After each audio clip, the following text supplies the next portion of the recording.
दोस्तों, एक समय की बात है। एक नगर में रवि नाम का एक युवक रहता था। वो युवक बहुत गरीब था। 2 वक्त की दाल रोटी भी बड़ी मुश्किल से उसको नसीब होती थी। किसी काम की तलाश में दिन रात खोज करने पर भी उसे कोई काम नहीं मिल रहा था। फिर एक दिन उसने अपनी पत्नी के सामने अपनी सारी समस्या बताई। उसने अपनी पत्नी को कहा कि मैं जिस जगह भी काम मांगने के लिए जाता हूं तो हर कोई मुझे यह कहकर काम नहीं देता कि हमारे यहां काम की जरूरत नहीं है। मैं काम की तलाश करके थक चुका हूं। मुझे समझ नहीं आता कि मैं तुम लोगों का पेट कैसे भरूंगा, अपने बच्चों को कैसे पालूंगा, और ये चिंता मुझे दिन रात खाए जा रही है। यह सुनकर उसकी पत्नी ने कुछ सोचकर कहा कि तुम एक आदमी के पास एक बार ही काम मांगने के लिए जाते हो और जब वो काम नहीं देता तो तुम दोबारा उसके पास नहीं जाते हो। अगर तुम्हें उनसे काम लेना है तो तुम्हें हमदर्दी जतानी होगी, अपनी गरीबी दिखानी होगी, ताकि वो लोग तुम्हारी मजबूरी समझकर तुम्हें काम पर रख लें। इसीलिए शर्म मत करो, उन्हें अपनी मजबूरी बताओ, अपनी गरीबी बताओ, और इसी उपाय से तुम काम पा सकते हो। ये बात रवि के मस्तिष्क में बैठ गई और अगले दिन काम मांगने के लिए वो उसी सेठ के पास जा पहुंचा जहां पर वो पिछले दिन काम मांगने के लिए गया था। लेकिन इस बार उसने हाथ जोड़कर उस सेठ से प्रार्थना की, उससे विनती की कि वो बहुत गरीब है और उसे काम की बहुत आवश्यकता है। वो जो कुछ भी उसे देंगे उसमें संतुष्ट हो जाएगा, पर कृपया करके मुझे अपने यहाँ काम पर रख लें।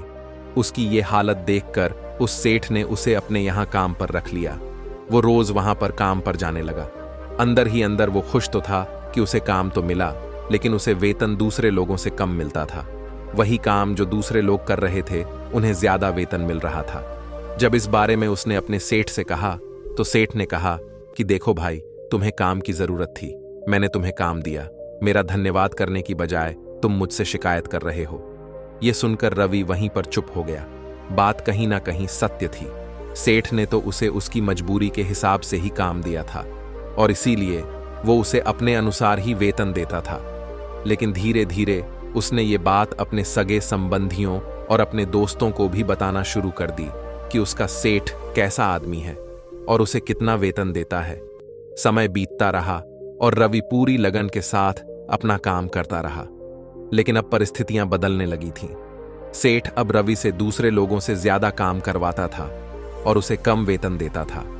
वो दूसरों से ज्यादा मेहनत कर रहा था और उनसे कम वेतन पा रहा था। इससे उसके आत्मसम्मान को बहुत गहरी चोट पहुंची। अब धीरे धीरे उसका मन अपने काम से हटने लगा। उसका मन काम में लगता ही नहीं था। जाहिर सी बात है कि ऐसी जगह किसका मन लगेगा जहां आदमी को अपने आत्मसम्मान के साथ समझौता करना पड़े। इसीलिए जल्द ही उसने अपना काम छोड़ दिया और वो घर पर आकर खाली बैठ गया। अब उसके पास घर का खर्चा चलाने के लिए भी पैसे नहीं बचे थे। इसीलिए उसने अपने सगे संबंधियों और अपने दोस्तों से सहायता मांगना शुरू की। लेकिन उसके दोस्त उसके सामने तो उसे दया का पात्र समझते थे, उसे दिलासा देते थे, लेकिन पीछे से उसका मजाक उड़ाते थे। वो कहते हैं कि कितना बेवकूफ है रवि, सेठ ने इतना काम करवाया और बेचारे को पैसे भी नहीं दिए। अरे हम इसको पैसे दे दे तो ये कल हमारा भी पैसा कैसे वापस कर पाएगा। इसकी ऐसी हालत है, काम तो इसके पास कुछ है ही नहीं, पैसा कहां से लाके देगा। और इसी वजह से रवि की हालत दिन ब दिन खराब होती जा रही थी। अब वो दिन रात तनाव में रहने लगा था। वही दोस्त, वही सगे संबंधी जो उसके अपने होने का दिखावा करते थे, वो उसे दया का पात्र समझ रहे थे। उन्हें उसके ऊपर तरस आ रहा था। सब लोग आकर उसे ज्ञान तो बहुत देते थे, लेकिन कोई सहायता नहीं करता था। और अक्सर ऐसा ही होता है। ज्ञान देने वाले तो बहुत मिल जाते हैं, लेकिन मदद करने वाले, सहायता करने वाले कोई नहीं मिलता। एक दिन उसे पता चला कि पड़ोस के गांव में एक बौद्ध भिक्षु आया हुआ है जो बहुत ही ज्ञानी है। रवि इतना तनाव में था कि उसे कोई रास्ता नजर ही नहीं आ रहा था। इसीलिए जाने या अनजाने वो उस बौद्ध भिक्षु के पास पहुंच जाता है। वहां पहुंचकर वो सीधे उनके पैरों में गिरकर रोने लग जाता है। वो रोते रोते उन्हें अपनी सारी परिस्थिति बताता है। उसे बताता है कि किस तरह उसके सेठ ने उसका फायदा उठाया और उसके सगे संबंधी उसके साथ कैसा व्यवहार रखते हैं। सारी बातें सुनकर बौद्ध भिक्षु ने उसे चुप कराते हुए कहा कि बेटा, ये सारी समस्याएं तुम्हारी बुद्धिहीनता तुम्हारी मूर्खता के कारण उत्पन्न हुई है।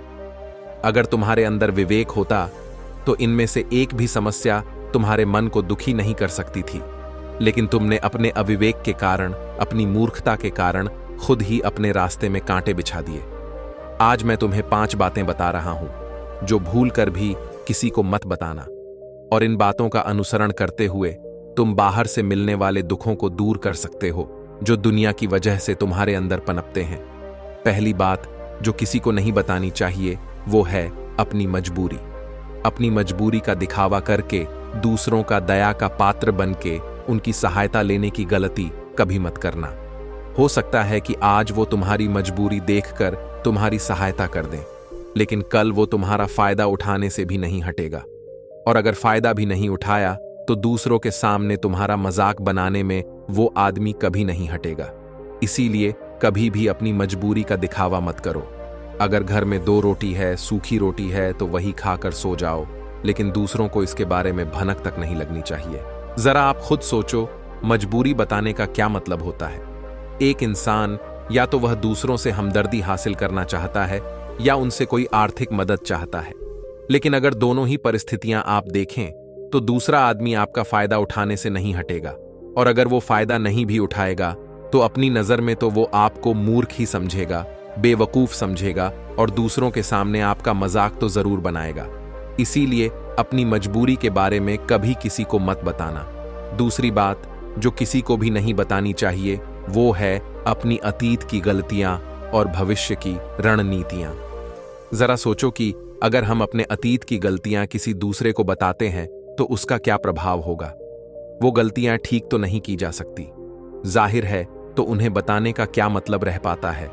आप अपने अंधेरे पक्ष को खुद दुनिया के सामने बता रहे हो, खुद अपनी गलतियां दूसरों के सामने बता रहे हो। इससे उस आदमी की नजर में आपका एक चरित्र गठित हो जाएगा और वो भविष्य में हमेशा आपको उसी नजरिए से देखेगा। इसीलिए किसी भी आदमी की नजर में अपना चरित्र गठित मत होने दो।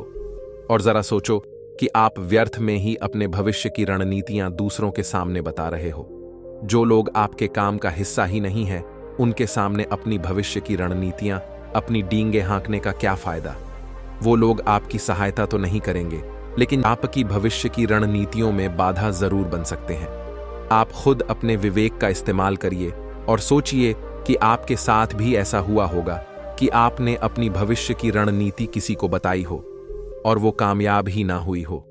जरूर हुआ होगा, जरा गौर से सोचिए। और तीसरी बात जो किसी को नहीं बतानी चाहिए वो है अपने घर की बातें। जो भी हमारे घर के अंदर आपस में बातचीत होती है, हमारे माँ बाप के साथ, हमारी पत्नी के साथ, हमारे बच्चों के साथ, वो बातें परिवार तक ही सीमित रहनी चाहिए। अगर आप इन बातों का दूसरों के सामने ढिंढोरा पीटते हो तो दूसरों को आपके घर में घुसने का एक मौका मिल जाता है और वह इसका फायदा उठाने से कभी नहीं हटेगा। वो आपके परिवार के सदस्यों को आपसे दूर लेकर जाने की कोशिश करेंगे। अक्सर ऐसा होता है, हम समाज में देखते हैं कि हम अपने घर के झगड़ों को कम करने के लिए उन झगड़ों को अपने पड़ोसियों और दूसरे सगे संबंधियों को बता देते हैं, लेकिन इससे आपको सहायता कभी नहीं मिली होगी, बल्कि आपके घर के लड़ाई झगड़े और ज्यादा बढ़ गए होंगे। अगर आप अपने माँ बाप की बात दूसरों को बताएंगे तो आपके माँ बाप को बुरा लगेगा ही कि हमारा बेटा हमसे बताए बगैर दूसरों को ये बातें बता रहा है। इसीलिए अपने घर की बातें और अपने घर की लड़ाई झगड़े किसी के सामने मत बताना। चौथी बात जो मैं आपको बताने जा रहा हूं, जो किसी को नहीं बतानी चाहिए, वो सुनने पर बहुत अजीब लग सकती है, लेकिन उसका सत्य भी मैं आपको एक तर्क के माध्यम से दूंगा। बौद्ध भिक्षु कहता है, अपनी आमदनी किसी को मत बताना। अब अपनी आमदनी ना बताने के पीछे क्या मतलब हो सकता है। जरा सोचिए कि आप अपनी आमदनी अपने दोस्तों को बता देते हैं, तो जब आपके दोस्तों को जरूरत पड़ेगी तो वो सिर्फ आपको ही याद करेंगे, क्योंकि उनको पता है कि आपकी आमदनी ज्यादा अच्छी है और आप ही उनकी मदद कर सकते हैं। तो इसीलिए ज्यादा लोग आपसे सहायता मांगेंगे, और जब आप उनकी सहायता नहीं करेंगे तो वो सोचेंगे कि इस आदमी के पास पैसे हैं, मेरी सहायता कर सकता है, लेकिन यह सहायता नहीं कर रहा है। और इसीलिए आपकी आमदनी आप दोनों दोस्तों के बीच एक झगड़े का कारण हो सकती है। कम आमदनी होगी तो लोग मजाक उड़ाएंगे, और ज्यादा होगी तो सहायता मांगेंगे, तो अपनी आमदनी बताने का कोई मतलब नहीं है। पांचवी और आखिरी बात जो मैं आपको बताने वाला हूं उसे आप गांठ बांध लेना और किसी को ये बात मत बताना। अपनी कमजोरियां और अपनी ताकत किसी को मत बताना। अक्सर इंसान को पता नहीं होता है कि उसकी कमजोरी या उसकी ताकत क्या है, लेकिन अगर आपको अपनी कमजोरी और अपनी ताकत पता है तो पहली बात तो आप बहुत ही बुद्धिमान आदमी हैं, और दूसरी बात कि आपको ये बातें किसी से बतानी नहीं है, क्योंकि अगर आपकी कमजोरियां दूसरों को पता चल गई तो वो आपकी कमजोरियों का फायदा उठाएंगे, और अगर आपकी ताकत पता चल गई तो वही ताकत आपकी कमजोरी बन जाएगी, क्योंकि वो ताकत दूसरे आदमी को पता है और वो ताकत की कारण भी ढूंढ ही लेगा। अपनी कमजोरी और अपनी ताकत अपनी पत्नी या अपने पति को भी नहीं बतानी चाहिए, क्योंकि इसके बाद आपको घर में उनसे हमेशा दब के रहना पड़ेगा। ये 5 बातें जो बौद्ध भिक्षु ने रवि को बताई, इन बातों का अनुसरण करते हुए आप अपने घर में सुख शांति बना सकते हैं और घर के झगड़े हमेशा के लिए दूर कर सकते हैं। आप इन बातों के बारे में अपने विवेक से भी सोचेंगे तो आपको यह बातें सच मालूम पड़ेगी। तो दोस्तों, आज के लिए इतना ही।